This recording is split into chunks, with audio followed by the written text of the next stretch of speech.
Padahal aku ngasuh dengan ia marang kat tamang.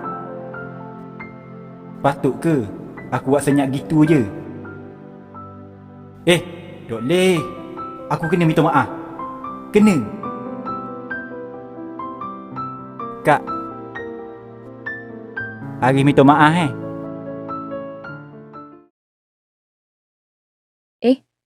Minta maaf? Pasal apa pula? Pasal patah marang lah. Kak, hok saya macam cakap ngasuh. Saya rasa salah ngak lepas tu. Padahal Kak nasihat hok betul ke saya. Aduk napa-napa hari. Kak okey je Biasalah orang tengah ada masalah. Otak tengah serabut. Jadi, dah pelik lah kalau buat keputusan ikut perasaan.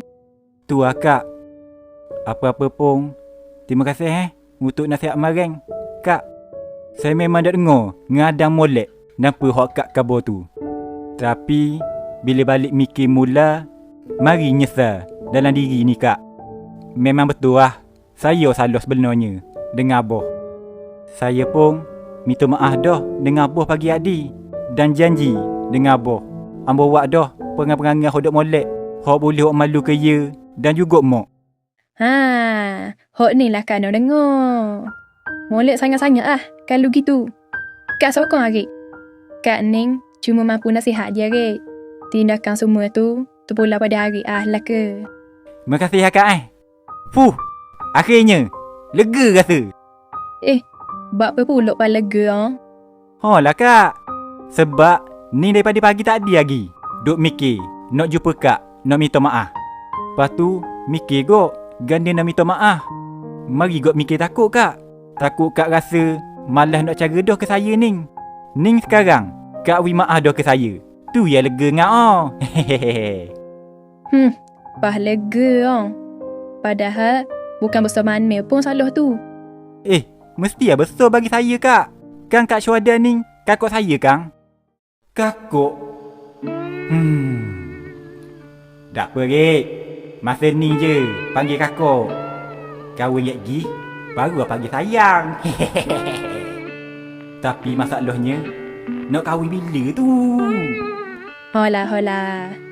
Lain kali nasihat tu dengar lah. Ning, buat ani je. Ya Kak. Power lah Kak. Lawan adik. Bukan biasa-biasa lah. Boleh lah.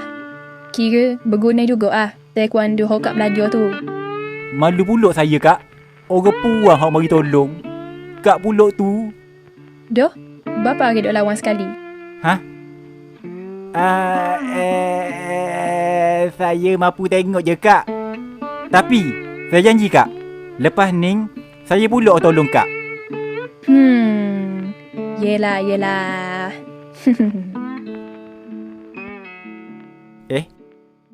Kak.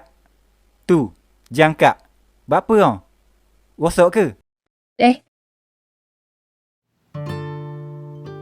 Pecah masa Kak lawan tadi ke? Ya dah hasilnya. Ya! Ambil mu. Sebab tadi sebelum sampai sini molek lagi. Alah, muka ye bubur terus dah. Kenapalah aku nak buat ni? Jangan ye rosak sebab nak selamatkan aku. Sebab aku.